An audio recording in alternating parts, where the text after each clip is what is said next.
Let's return to our top story now, and the US Secretary of State Antony Blinken is expected to arrive in Israel very shortly. Let's cross live to our Middle East correspondent Yolande Knell, who has the latest from Jerusalem. Yolande, welcome to you. US Secretary of State Antony Blinken's sixth visit to the region since the October the 7th attacks by Hamas. He's already been in Egypt yesterday and Saudi Arabia the day before. What can we expect from his meetings today with the Prime Minister there? So Antony Blinken is going to come fresh from those talks in Cairo with Arab ministers to meet the Israeli Prime Minister and the Israeli War Cabinet. Now, on his agenda, of course, getting more desperately needed aid into the Gaza Strip, with the threat of a man-made famine now looming large there. Then he'll also be talking about ongoing ceasefire negotiations, this deal that is on the table that would see Palestinian prisoners freed from Israeli jails in exchange for some of the remaining Israeli hostages in Gaza being released. And last night there was very sort of moving prayers at the Western Wall, with thousands of people turning out to remember those hostages still held by Hamas. Then Mr. Blinken also wants to talk about the prospect of an Israeli invasion of Rafah.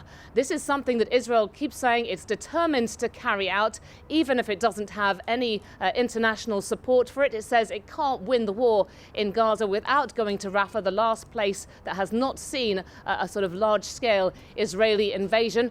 The US has said it can't support that, and it's been very specific that this would be a grave mistake because of the dire humanitarian consequences. That border extremely important for aid coming across, but the biggest point, of course, is that you have more than half of the 2.3 million people in Gaza now living in Rafah. They're crammed down close to the Egypt border, most of them displaced by the fighting, and they were told by Israel earlier in the war to go there for their own safety. Yolande, we know that the US has submitted for a vote on Friday to the UN a draft to the Security Council there on the need for an immediate ceasefire as part of a hostage deal. I imagine they will be talking about that. But what is the significance of the fact that they have submitted this vote when they've vetoed 3 other previous votes over the past 5 or so months? Well, I mean, that's exactly it. The US has repeatedly shielded Israel at the UN Security Council. It's wielded its veto power there when necessary, when others have tried to push for a ceasefire. In the past, the US has said that that would tie Israel's hands in its operations against Hamas. Now you have the US itself, as part of the pressure it's putting on Israel, which sees Washington as its closest ally, really coming up with this draft resolution, pushing it for a vote. It's linking the call for an immediate and sustained ceasefire to the release of hostages, to those ongoing ceasefire talks. But that is a very significant move. OK, Yolande, thank you.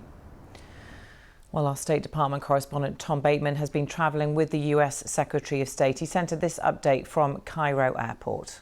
Well, this trip to Cairo focused on Antony Blinken trying to get the support of Arab countries to back a plan, a post-war plan for Gaza, which would be around trying to secure Palestinian Authority governance in Gaza, so effectively having Palestinian control in the Gaza Strip, backed by Arab countries and crucially also financed by them, and helping to get Palestinian security forces trained by these Arab countries, among them crucially 2 that would be the biggest sponsors, Egypt here and Saudi Arabia.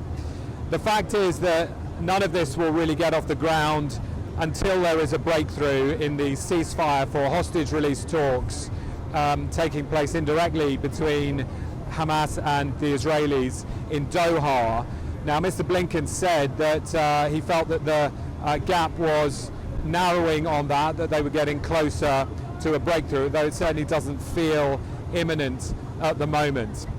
The next stop for the Secretary of State is Tel Aviv, with the US-Israeli relationship under severe stress at the moment.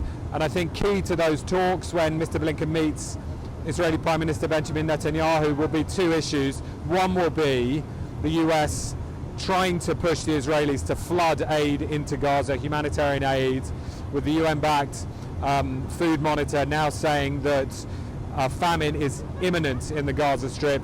The other will be the Americans warning the Israelis not to carry out a full ground assault into Rafah, the city of Rafah. That's where Mr. Netanyahu has said they intend to do that. And so key points of difference that are going to be the key talking points of discussion in Tel Aviv today. Tom Bateman there. Around the world and across the UK, this is BBC News.